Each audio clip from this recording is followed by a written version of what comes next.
Maharana Pratap.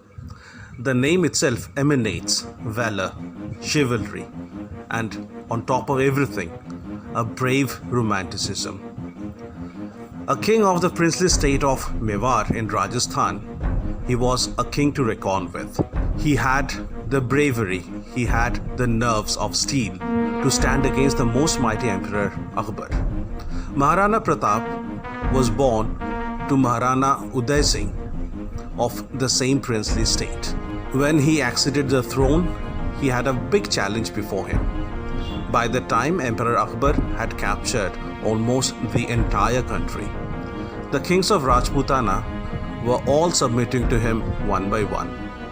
Maharaja Man Singh of Jaipur, at that point of time which was popularly called Amer, had already submitted to him and was acting as one of his commanders.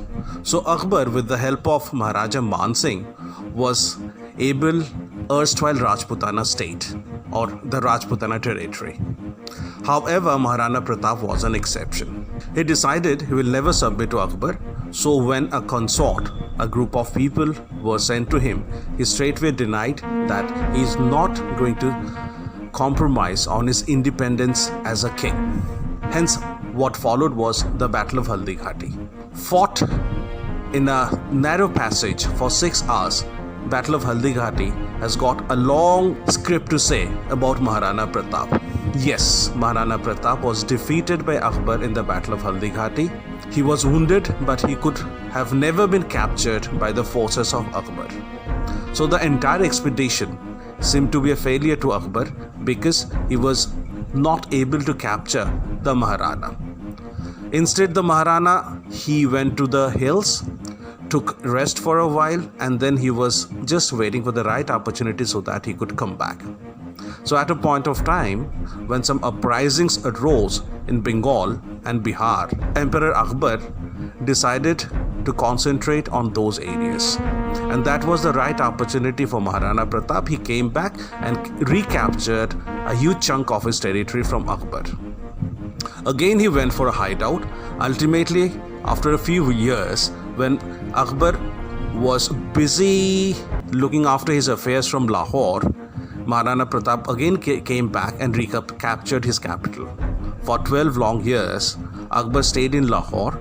At that point of time, he could never send an expedition or troops to Mewar. That's how the independence of Mewar remained untouched. And there remains the glorious history of Mewar and the Mewaris. To summarize, Maharana Pratap is not just the sign of bravery.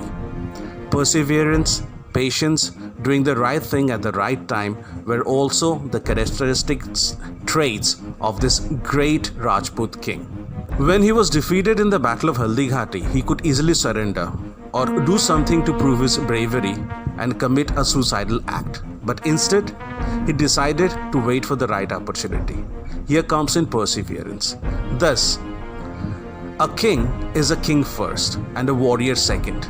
So, from the life of Maharana Pratap, all of us should understand that at this point of time in the modern era, what we call the catapult effect, Maharana Pratap exemplified it a few hundred years back. Hats off to the great Maharana.